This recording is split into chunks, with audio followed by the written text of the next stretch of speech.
우리 오문희 집사님 독일에서 오셨는데요. 우리 한번 환영의 박수 한번 부탁드리겠습니다. 옆에서 저랑 한번 인사합시다. 참 잘 오셨습니다. 우리 은혜 받고 돌아갑시다. 라고 한번 인사합시다.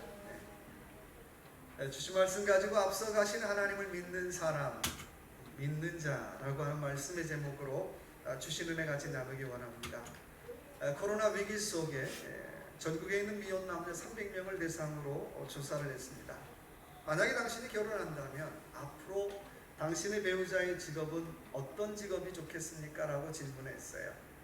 넘버원이 뭔지 아세요? 전문직, 기술직이에요. 두 번째는 뭔지 아세요? 그래도 한국에서 뭐가 최고죠?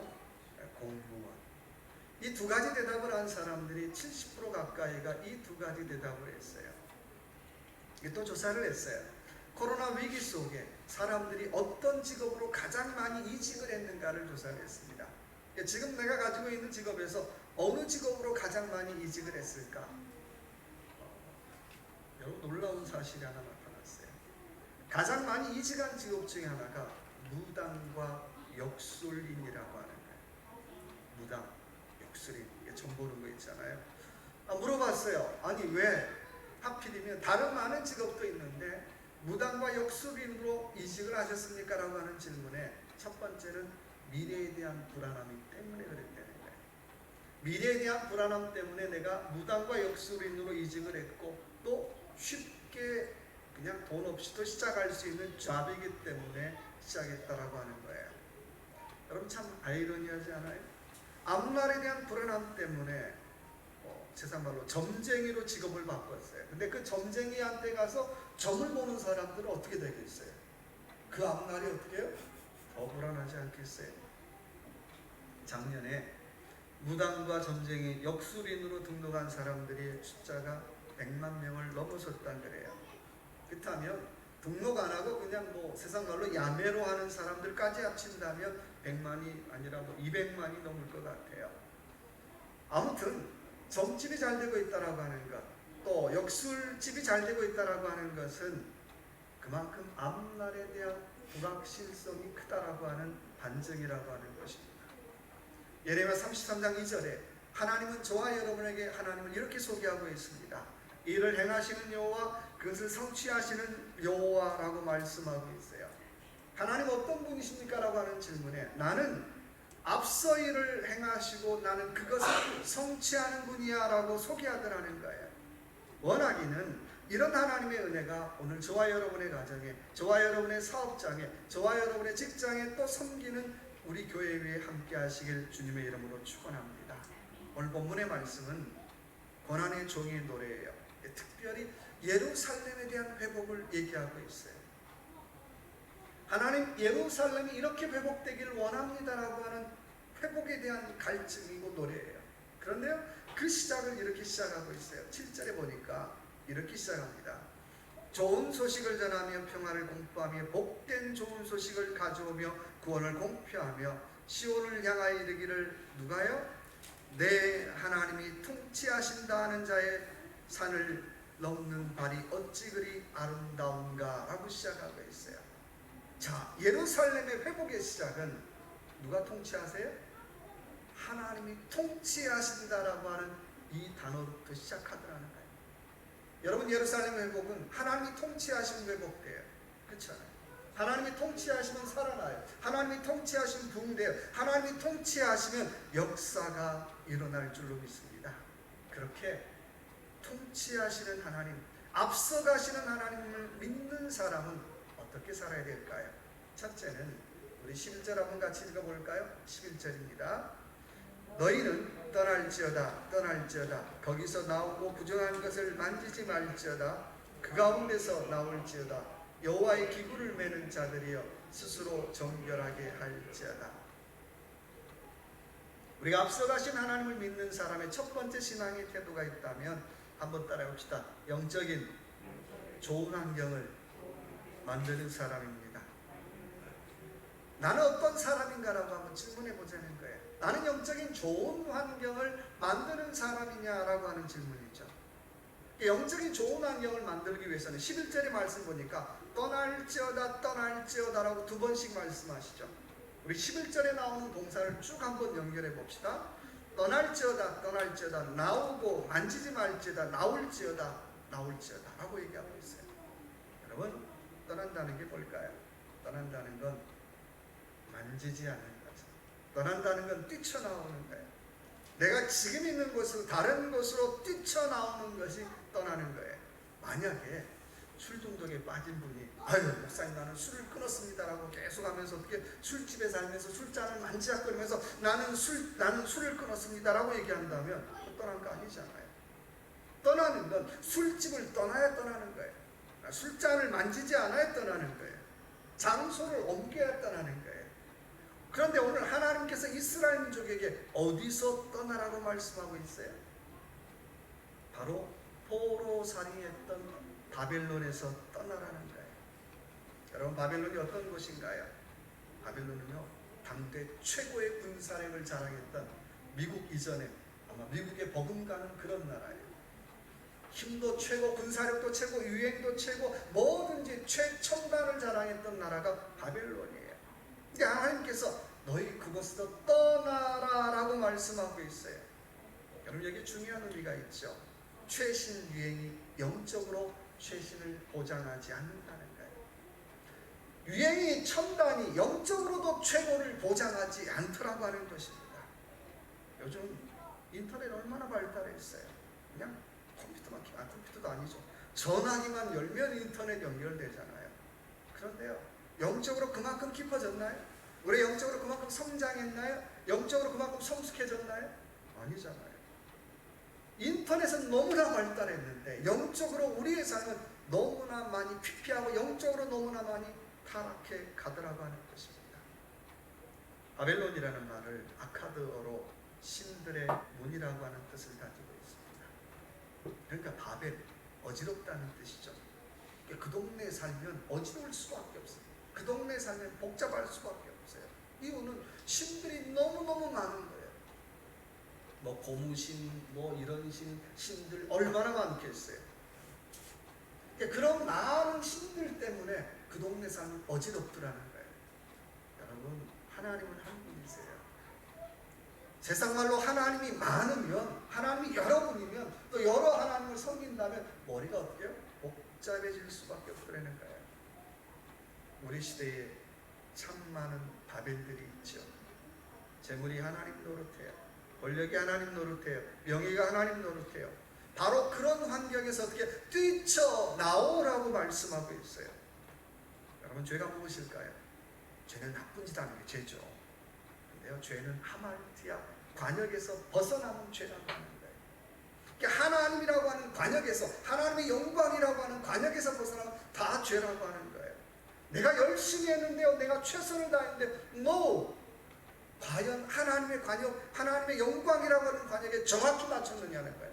우리 한국 양궁 선수들처럼 열심히 살고 최선을 다했는데 하나님의 영광이라고 하는 관역을 비껴나는 순간 죄라고 결정하더라고 하는 것입니다. 그 일이 아무리 좋아도, 그 일이 아무리 괜찮아도 그 일이 하나님의 관역에서 벗어나면 다 죄라고 하는 것입니다. 5만 번의 기도 응답을 받은 조지 물러 목사님 얘기를 잠깐 하겠습니다. 이 목사님이 교회를 섬기면서 성도들하고 모이면 처음부터 기도를 시작했다는 거예요. 근데 물론 처음부터 기도하지는 않았다는 거예요. 성도들이 모이면 제일 처음 하는 일이 다른 사람들 험담하는 일부터 시작했대요. 아이고 목사님, 아무개 집사님, 아이고 목사님, 아무개 원사님, 아이고 목사님, 아무개 장로님요. 그런 얘기하는 거예요. 또 성도들끼리 아이고 우리 목사님은 매일 그런 얘기하는 거예요. 그래서 목사님이 참다가 앞으로 모이면 험담하지 마시고 험담하기 전에 기도부터 시작합시다. 이게 쉽지 않았다는 거예요. 근데 계속 성도들 모일 때마다 계속해서 기도를 시작했어요. 처음에는 아니 우리 목사님 왜 저런 거 하지? 힘들었는데 기도하다 보니까 다른 사람 비난하는 얘기가 줄어들더라는 얘기예요. 기도하다 보니까 다른 사람 칭찬한 얘기가 늘어나더라는 거예요. 기도하다 보니까 내 삶에, 자기 삶에 감사하는 얘기가 늘어나더라고 하는 것입니다. 그래서 조지 물러 목사님은 사람을 평가할 때 그 사람이 얼마나 기도했느냐로 그 사람을 평가를 해요. 만약에 하루에 1분도 기도하지 않는 사람, 그 사람은 100% 불신자라고 하는 거예요. 신자가 기도하지 않는다? 아니, 불신자라는 거예요. 근데 하루에 5분 기도하는 사람, 이제 각 믿기 시작하는 초신자라는 거예요. 그러니까 초신자는 최소한 하루에 5분은 기도해야 됩니다. 그럼 언제부터 성도입니까? 언제부터 믿는 사람입니까? 조지 물러 목사님 얘기에 의하면 하루에 20분 기도해야 이제 성도라고 불리울 수 있는 사람이 되는 거예요. 여러분 하루에 20분 기도하나요? 20분 밑으로는 어떻게 해요? 내가 그동안 잘못 살아왔네. 그리고 하루에 1시간을 기도하는 사람, 이 사람은 신앙생활하는 맛을 아는 사람이라고 평가를 했어요. 여러분, 저와 여러분의 기도 생활 어떤가요? 여러분, 우리가 기도하지 않으면 환경이 나를 짓눌러요. 사람이 나를 짓눌러요. 주변의 환경들이 나를 끌어가더라는 거예요. 그러나 우리가 기도하기 시작하면 기도가 환경을 지배하고요, 기도가 사람을 지배하고요, 기도가 환경들을 끌어가더라고 하는 것입니다. 여러분, 우리가 해야 할 많은 좋은 습관들이 있지만 그 중에 첫 번째가 있다면 모이면 기도할 수 있는 저와 여러분 되시길 주님의 이름으로 축복합니다. 내가 영적인 좋은 습관이 없었다면 하나님, 내가 이제라도 내가 영적인 좋은 습관 내가 좀 가져보길 원합니다. 누가 알아주건 알아주지 않을까, 기도하고 말씀 보고 서투러도 찬송하며 그런 영적인 좋은 습관들, 좋은 환경들을 만들어 갈 수 있는 저와 여러분의 삶이 되시길 주님의 이름으로 축원합니다. 두 번째는, 앞서가신 하나님을 믿는 사람은 두 번째 12절 한번 볼까요? 12절입니다. 같이 읽어볼까요? 여호와께서 너희 앞에서 행하시며 이스라엘 하나님께서 너희 뒤에서 호위하시리니 너희가 황급히 나오지 아니하며 도망하듯 다니지 아니하리라. 자, 두 번째 앞서가신 하나님 믿는 사람은 한번 따라해 봅시다. 배짱 있는 믿음을 갖고 삽니다. 어떤 믿음 갖고 산다는 거예요? 배짱 있는 믿음. 여러분, 배짱 있는 믿음이 있으신가요?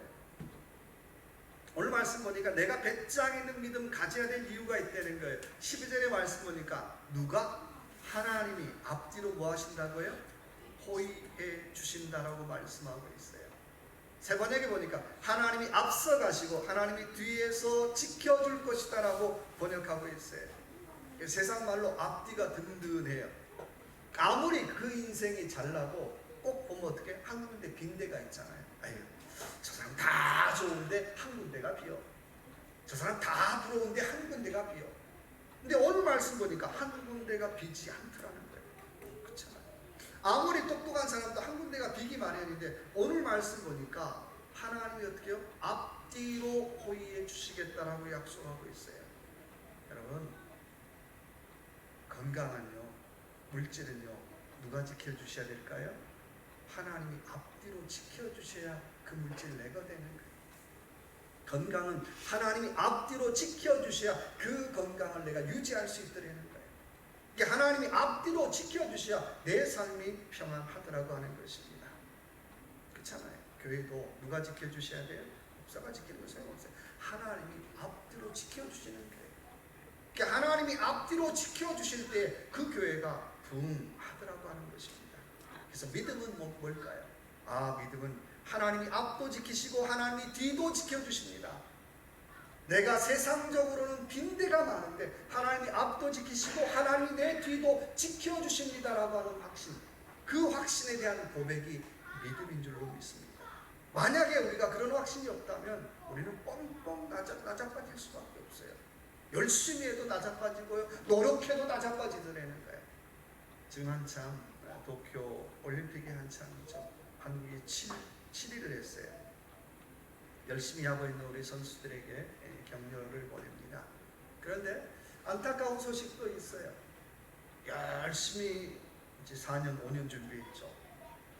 막 출전하려고 하는데 당신 코로나입니다라고 코로나 양성 판정받고 출전을 포기한 선수들도 있어요. 얼마나 열심히 했겠어요. 메달 하나 보고 열심히 지금껏 4년 5년 동안 열심히 최선을 다했는데 코로나 때문에 그 수고 그 아무것도 할 수가 없더라는 거예요. 여러분 인생도 마찬가지예요. 하나님이 지켜주지 않으면 우리 인생은 빈거 투성이 되는 거예요. 그냥 뻥뻥뻥 어우 비었네 그냥 그러다는 말더라는 거예요. 하나님이 지켜주지 않으면요 나는 아무것도 할 수 없더라고 하는 것입니다. 하나님이 모세가 죽은 다음에 다음 지도자로 여호수아를 세웁니다. 그 여호수아를 세우면서 이렇게 말씀하고 있어요. 여호수아 1장 9절의 말씀에 너는 두려워하지 말고 놀라지 말라. 내가 너와 함께하니라 라고 말씀하고 있어요. 누가 함께한다고요? 하나님이 함께한다고요. 너 놀라지 마라. 너 두려워하지 마라. 환경도 조건도 사람도 두려워하지 마라. 내가 너와 함께할 거야 라고 약속하신다는 거예요. 여러분 함께한다는 게 뭘까요? 함께한다는 건 누가 개런티하는 거예요? 하나님이 앞뒤를 개런티하시겠다는 거예요. 하나님이 앞뒤를 책임져 주시겠다는 거예요. 바로 여호수아는 그런 고백이 있었어요. 나는 빈 데가 많고 나는 모자란 데가 많은데 하나님께서 앞뒤를 책임져 주실 거야. 하나님께서 우리 민족의 앞뒤를 책임져 주실 거야 라고 하는 믿음의 고백이 있었다라고 하는 것입니다. 이런 사람은 아무리 대단한 거인을 만나도 주눅들지 않아요. 환경이란 거인 만나도 주눅들지 않고요. 사람이란 거인 만나도 주눅들지 않아요. 이유는 자기 인생에 앞서가시는 하나님 또 자기 뒤를 책임져 주시는 그 하나님을 보았기 때문에 그렇다는 거예요. 여러분 믿음은 땅 위의 거인을 보는 것이 아니고 하늘의 거인 하나님을 보는 것이 믿음인 줄로 믿습니다. 하늘의 거인을 본 사람은 땅 위의 거인들 앞에 주눅들지 않아요. 열왕기하 6장에 보니까 아람 군대가 엘리사가 살던 그 도단성을 포위했어요. 그 도단성을 포위하자마자 엘리사의 종 게하시가 뭐라고 얘기합니까? 15절을 보니까 내 주여 어찌하리까 우리가 꼼짝없이 죽게 되었습니다. 내 주여 우리 꼼짝없이 죽게 되었습니다.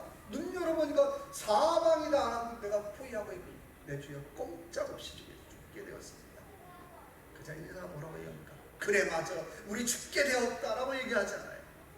열왕기하 6장 16절의 말씀 보니까 우리와 함께한 자가 저들과 함께한 자보다 많다라고 말씀하고 있어요. 무슨 소리야?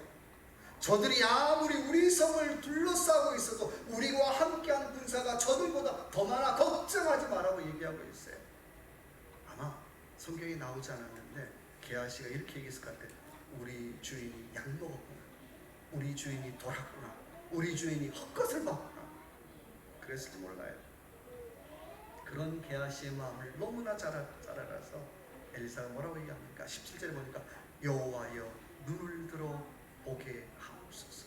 여호와여 눈을 들어 보게 하옵소서라고 했더니 사방에 불말과 불병거가 어떻게 가득하여 엘리사를 둘러 진쳤다라고 말씀하고 있어요. 여러분 하나님의 불말과 하나님의 불병거를 본 사람은 세상 군대에 주눅들지 않아요. 여러분 세상에 주눅들지 마시기 바랍니다. 오늘도 하나님의 불말과 불병거가 저와 여러분을 보호하실 줄로 믿습니다. 하나님의 불말과 불병거가 우리 사업장을 지키신다는 거예요. 하나님의 불말과 불병거가 우리 가정을 지키신다는 거예요. 하나님의 불말과 불병거가 저와 여러분의 삶을 지키실 줄로 믿습니다. 이런 사람은 뭘 해도 어떻게 해요? 여유가 있어요. 오늘 12절의 말씀 보니까 너희가 황급히 나오지 아니하며 라고 말씀하고 해요. 너희가 황급히 나오지 않고 너희가 도망하지 아니할 것이다 라고 말씀하고 있어요. 고린도후서 4장 8절의 말씀에 우리가 사방으로 우겨쌈을 당하여도 쌓이지 아니하고 답답한 일을 당하여도 낙심하지 아니하고라고 말씀하고 있어요. 누가복음 2장 12장 6절의 말씀에 너희에게 겨자씨만한 믿음이 있으면 이 뽕나무도로 뽑혀 바다에 심기라 해도 심겨질 것이다 라고 말씀하고 있어요. 겨자씨 볼펜 한 점 정도밖에 안 되죠. 그래 그거 심겼더니요 20피트가 넘게 자라는 거예요. 이유는 그 속에 하나님의 생명이 있으니까 자라는 거예요. 생명이 있으면 성장해. 우리 안에 믿음의 생명이 있으면 역사는 일어나더라는 거예요. 오늘도 저와 여러분의 인생의 앞가디를 지키시는 그 하나님을 믿고, 하나님 나는 빈대투성이에요. 생각도 비었고요, 내 삶도 비어있는 것 투성인데요, 하나님 내 앞도 내 뒤도 지켜주세요. 내가 그 하나님 믿고 나는 앞으로 갈게요 라고 하는 그런 배짱 있는 믿음으로 나아갈 수 있는 저와 여러분의 삶이 되시길 주님의 이름으로 축원합니다. 세 번째, 앞서가신 하나님을 믿는 사람은요, 존경받는 인생이 되기 위해서 노력하는 인생이에요. 어떤 인생이라고요? 존경받는 인생이 되기 위해 노력하는 인생. 여러분이 나중에 리타이어 했을 때 어떤 평가받기를 원하십니까? 돈 많이 버는 사람이야, 출세했네, 그런 건가요? 정말 존경받는 인생 되시길 주님의 이름으로 축원합니다. 오늘 13절의 말씀 보니까 형통하리니 받들어 지극히 존귀하게 되리라고 말씀하고 있어요. 자, 하나님께서 하나님의 인도함을 믿는 자들에게는 뭐라고요? 예수님께 주셨듯이 형통과 존귀를 선물해 주시겠다라고 약속하고 있어요. 여러분, 형통이 뭔가요? 형통하면 만사형통, 모든 게 술술 풀리는 게 만사형통, 그건가요? 형통은 히브리어로 찰레아흐라는 말이에요. 그 말의 뜻은 하나님의 뜻대로 되는 것, 하나님의 뜻대로 행하는 것, 하나님의 뜻이 나를 통해 드러나는 것이 형통이라고 말씀하고 있어요. 여러분, 형통하신가요? 나를 통해 하나님의 뜻이 드러나지 않으면 형통한 거 아니에요. 내가 출세하고요, 내가 잘 살고요, 내가 건강하고 별 의미 없더라는 거예요. 정말 형통한 삶은 나를 통해 오늘도 하나님의 뜻이 드러나고 있느냐라고 하는 것입니다. 그런 사람에게는 존귀한 인생을 선물로 주시더라는 거예요. 영어로 보니까 아머라고 얘기해요. 좋은 말이죠. 이 말은 단순히 존경을 뛰어넘어서 감동할 만한 인생을 살게 해주신 거예요. 여러분, 정말 성공한 부모가 어떤 부모가 성공한 부모일까요? 늘 얘기하는 것처럼요, 자녀들을 감동시키는 부모가 성공한 부모예요. 저도 그런 말 할 적이 없는데요, 내 자녀가 감동하지 않으면 저는 실패한 부모일 수 있어요. 아버지일 수 있어요. 뭐라고 했든지. 그렇잖아요. 정말 성공한 리더, 어떤 리더가 성공한 리더일까요? 사람들에게 감동을 주는 리더잖아요. 정말 성공한 성도는 어떤 성도일까요? 내 주변 사람들을 감동시키는 성도예요. 주일날 열심히 교회 나옵니다. 이게 성공한 성도가 아니라 내 주변 사람들이 나를 보고 아무런 감동도 먹지 못한다면 나는 성공한 성도가 아닐 수 있다는 거예요. 그렇잖아요. 내가 내 가까운 사람도 감동 못 시키는데 누구를 감동시키겠어요? 세상에는 세 종류의 인생이 있어요. 첫째는 낭비하는 인생이 있어요. 늘 마이너스죠. 쓰지 말아야 될 거 쓰고 사는 인생이에요. 뭘 하든지 마이너스 인생이에요. 두 번째는 소비하는 인생이 있어요. 늘 내가 뭘 쓸까만 생각하는 인생이라는 거예요. 늘 남는 것이 없어 어떻게 해요? 지도 인생. 세 번째는 준비하는 인생. 미래를 위해서 준비하고 내일을 위해서 준비하는 인생. 영적으로 마지막 날을 준비하는 인생. 영적으로 플러스 인생이죠. 노아라고 하는 사람은 배를 만들어 다가올 홍수 심판을 준비하고 살았어요. 요셉은 다가올 7년 흉년을 준비하고 살았어요. 오늘 저와 여러분, 미래를 위해서 무엇을 준비하시겠습니까? 어떤 준비를 하시겠어요? 원하기는 저와 여러분의 삶, 다른 사람들에게 감동을 주고, 내가 그렇게 세상적으로 성공하지는 못해도, 세상적으로 그렇게 화려하지는 못해도 정말 존경받는 성도, 존경받는 집사님, 존경받는 권사님, 존경받는 목사님, 존경받는 장로님으로 살아갈 수 있는 그런 저와 여러분의 삶이 되시길 주님의 이름으로 축원합니다. 같이 한번 기도합시다. 기도할 때, 주님, 내가 영적으로 좋은 환경을